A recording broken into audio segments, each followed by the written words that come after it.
What's going on? I just popped through that door and I have no idea. Welcome to MsMojo, and today we're looking at the most embarrassing, head-scratching, and in some cases tragic incidents to plague Disney's theme park division. They want to move in and destroy real history in order to create a facsimile, something synthetic, plastic.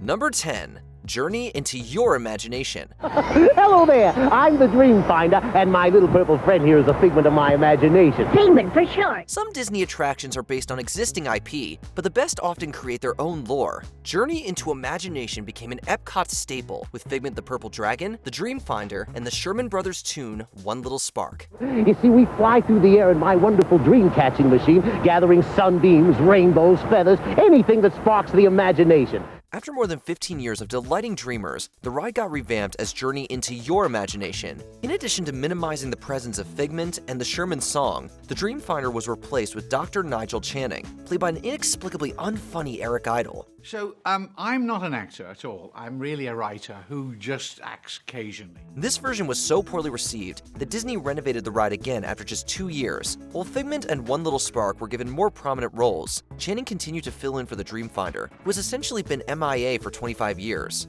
I'm a writer. That's what I like to do. I like to think things up, write characters, and get other people to do them, and that's much more fun.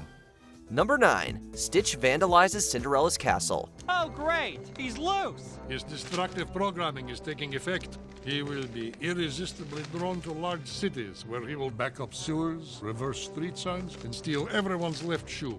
No trip to the Magic Kingdom would be complete without a photo in front of Cinderella's castle, so you can imagine why many were annoyed when Disney transformed the iconic castle into an 18-story birthday cake for the park's 25th anniversary in 1996. Can we eat it? You'll need a giant fork.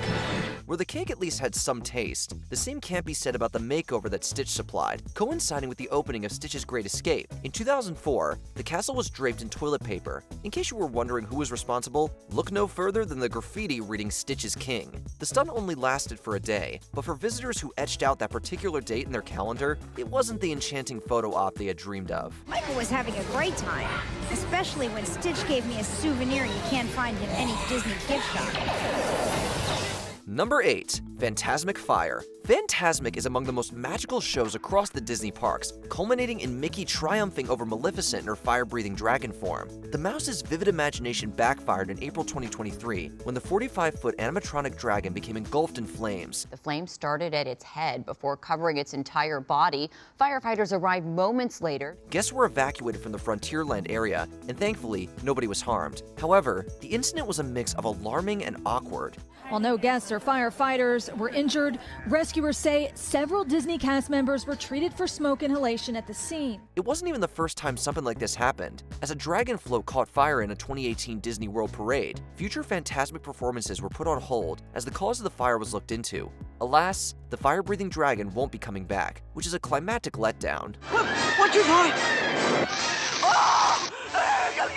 You sneaky old scoundrel! Number 7. Superstar Limo. The highly anticipated California adventure got off to a rocky start when it opened in 2001. That particular period of the company was very much one of fiscal discipline, a really strong sense that we needed to bring a kind of a developer's mentality to how we do our work here. Disneyland's sister parks saw various changes over the next several years. The first attraction to go was the ill-fated Superstar Limo. Even before leaving the lot, Superstar Limo ran into a major roadblock. Guests were cast as celebrities attempting to escape the paparazzi in a high-speed chase. After Princess Diana's fatal car crash in 1997, this premise was understandably scrapped. And suddenly paparazzi are like, that's a really bad theme. Well, you're almost done. What do you gotta do? The ride was slowed down, with riders encountering A-listers like Melanie Griffith, Drew Carey, and Cindy Crawford. Operating less than a year, this opening day attraction was replaced with Monsters Inc. Mike and Sully to the rescue 4 years later. Remnants remained, with celebrity animatronics being converted into child detection agents. None of this ever happened, gentlemen. And I don't want to see any paperwork on this. Number 6. Rocket Rods. With Tomorrowland starting to feel a little retro, Disneyland sought to bring the futuristic park into the 90s. The flagship attraction for the 1998 overhaul would be Rocket Rods. It's one of the new rides that uses high-torque electric motors. We've got some great new attractions here. We got Rocket Rods, which is the fastest ride at Disneyland. This drag race ride sadly came at the expense of the People Mover, which had been a mainstay from 1967 to 1995. Even if you're a Disneyland regular, chances are you never got to ride Rocket Rods because it was constantly breaking down and undergoing lengthy refurbishments. The tires wore down fast, which would also damage the engine from the wear and tear. Combined with a temperamental computer system that would shut the ride down at any slight mispositioning of the rockets, this meant that the ride was constantly breaking down and out of commission. Those who did experience Rocket Rods generally argued that it was too speedy to appreciate the sights that the People Mover offered, yet not fast enough to be a genuine thrill ride. After sort of operating for just under 3 years, Rocket Rods closed for good, squandering $25 million. Unique experience and speed. Wow, exactly. Number 5. Star Wars Galactic Starcruiser. It cost $400 million to construct, but surely a Star Wars-themed hotel would make that investment back in no time, right? Yes, Greedo. As a matter of fact, I was just going to see your boss. Tell Jabba that I've got his money. Even if Galactic Starcruiser opened at a better economy, $6,000 for 4 people or $4,800 for 2 was more than most families could afford, especially when you include park tickets and travel expenses. Galactic Starcruiser exclusively offered 48-hour voyages, built around an immersive experience. Come on, Dad! We gotta go save the ship! No. We're gonna save the galaxy. Those who wanted to stay more or fewer nights likely took their money to another hotel. Plus, if you want to spend the day exploring Disney World, chances are you won't have the energy for role-playing back at the hotel. Star Wars is universal, but Galactic Starcruiser catered to a small demographic, announcing its closure after just over a year. Get ready to go from 0 to shocked in less than 12 parsecs. Number 4. Beastly Kingdom. First came the Magic Kingdom, then Epcot, then Disney MGM Studios, and now...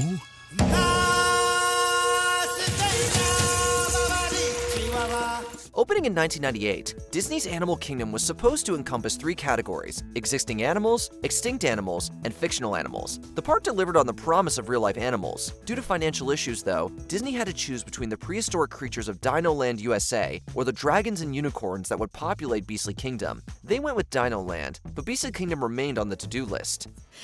The Great Magic sends you on your adventure with a hero's blessing, and here's some crayons. Despite prematurely announcing the area and alluding to it in ads, Beastly Kingdom would cost at least $200 to $300 million, and there wasn't enough in the budget. While traces of what might have been made it into the park, Beastly Kingdom was cancelled, with the reserve space being used for Camp Mini Mickey and later Pandora, the world of Avatar. See all these little vignettes going on around you in the forest, and it just comes to life. And then, of course, I don't want to spoil it, but there's something pretty amazing at the end of that river ride that you've never seen anything like in your life. Number 3. Euro Disney. Nowadays, Disneyland Paris is regarded as one of the company's most impressive parks. This wasn't the case when it opened as Euro Disney Resort in 1992. Some French critics have described Euro Disney as a cultural Chernobyl, a horror of plastic and cardboard and idiotic folklore. Disney had been contemplating a European park since the 60s. The project gained traction under Michael Eisner's reign, but the park's construction would be met with resistance from French critics, labor workers, and locals. Disney nonetheless expected to open with 60,000 guests, instead netting around 25,000. Hotel occupancy hovered at 60%. We made mistakes thinking that we could match what we charged a guest in France as to what we charged a guest in Florida. The park's low attendance led to cancellations across the whole theme park division. After barely a month, nearly a quarter of staffers quit due to reported poor working conditions. By 1994, Euro Disney was $3 billion in debt, but the park slowly rebounded after Space Mountain arrived the following year. You have to make the park the crown jewel, and then you can worry about everything else on the outside of the park. And once that catches up, you put more back into the crown jewel. Number 2. The Death of Deborah Gale Stone. America Sings may be the most notorious attraction that Disneyland ever built. This is all due to a fatal design flaw that hostess Deborah Gale Stone experienced on the 9th day of operation. The attraction utilized a carousel theater that revolved counterclockwise. At the start and end of the show, human cast members were responsible for getting guests into and out of the tiered seating. Unfortunately, this feature led to Stone's death. America Sings only closed for 3 days to clean up the aftermath and made modifications to avoid another accident. An alarm system was installed that would notify operators whenever someone got too close to the dangerous area between walls. This was later supplemented by breakaway walls, which would give way easily if anything did get trapped between them. Stone's family received a settlement while America Sings ran for 14 years. With the attraction feeling out of place in Tomorrowland, many of its animatronics were repurposed for Splash Mountain. A flume ride through Brer Rabbit's country that has you singing the songs of the South until suddenly you're dropped off. Before we continue, be sure to subscribe to our channel and ring the bell to get notified about our latest videos. You have the option to be notified for occasional videos or all of them. If you're on your phone, make sure you go into your settings and switch on notifications. Number 1. Disney's America. In the 90s, Disney planned to invest $650 million into a Virginia-based theme park centered on American history. Guests could experience a World War II dogfight from dueling roller coasters, the Lewis and Clark expedition from a river raft, or the progress of the Industrial Revolution from a mine car. While there's much throughout history that the US should be proud of, the country certainly isn't without infamous chapters that the family-friendly Disney might not be well suited to tackle. Like me. Well, when I say uncivilized, what I mean is... Historians were especially critical of how Disney would address the Civil War and slavery. Disney nonetheless pushed forward with Civil War Fort as one of the proposed themed areas. However, between Euro Disney's disappointment, Disney President Frank Wells' sudden death, public protests, and looming financial concerns, Disney canceled the park in 1994. The company had already purchased 600 acres of land, which was put up for sale the following year. Since then, Disney's mainly stuck to fantasy. Had Frank been alive, and had I been healthy, and had we not just bought Capital Cities ABC, we would have plowed through. But I just didn't have the stomach.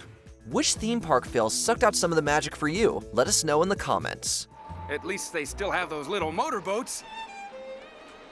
No! Not the boat!